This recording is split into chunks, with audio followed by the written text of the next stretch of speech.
This is a message from Chief John Cowan of the East Bridgewater Police Department. I want answers to why they treated him like a criminal. Agencies are searching for an armed male party who was I feel like he was treated like a criminal. Spring Street, West Street. Someone doesn't beg to talk to their wife, and you hear on the scanner, don't let him talk to his wife. I don't, especially where we were considering him, suicidal, but We are asking individuals to stay inside and keep. I don't consider him at that point suicidal because he called me to come and get him. So, and he was coming out of the woods. He was coming home. Or call 911. Thank you. And the police officer came to his cruiser and opened up the door, and he said, "It's okay, we have him." And I asked him, I said, "Is he hurt?"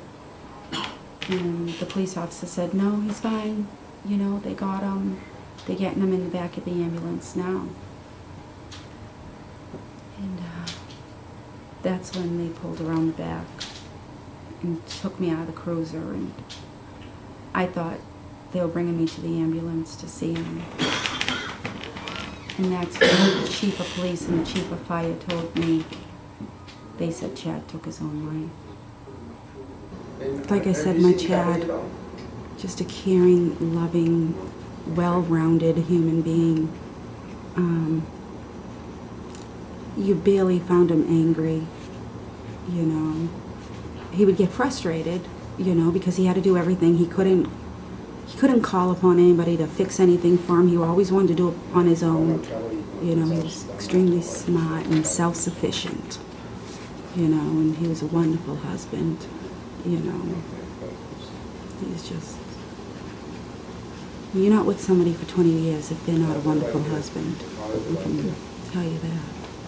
We had to take a picture out of this one because my father used it to put Chad's face on his leg. He tattooed Chad's face on his leg, my father over there.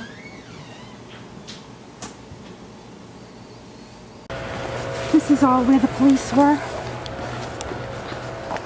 Police were all over here. He was over there. See, so you have to get across the stream. You have to get over that wall. And there was no bridge here. My brother-in-laws did that for me. And their mother and the children to make it easier for us. So there's no way.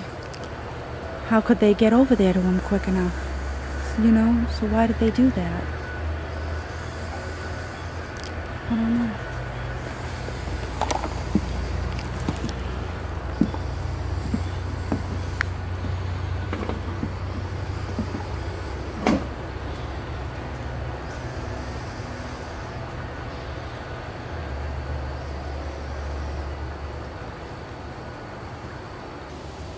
I think this is my 4th or 5th time.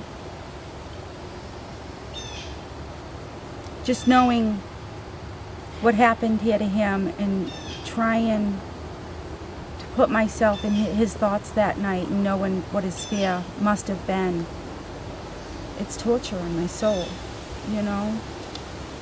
It's just torture. I know what I was going through out there on the other side. And my Chad was such a sensitive person, I can't fully imagine what he could have been feeling out here. So alone and scared. I don't know. But that's what I do when I come here. Cry. Wonder what happened. He called me to tell him to come and get him. So I don't have any reasons to be mad with him. I'm not angry with him at all. I think a lot of things were done wrong. And if they had just let me talk to him, let me out here, it would have been a different ending. We would have had him right now. And this kid was crying for help. He wasn't trying to hurt him. If he was trying to shoot somebody, they were 30 feet away, he would have been shooting at them. And he didn't. And they said he shot off 7 rounds. If they told us, we know he wasn't shooting at us. They told us there'd be no charges against him. They tried to get him help and take his permit. That's what the chief said.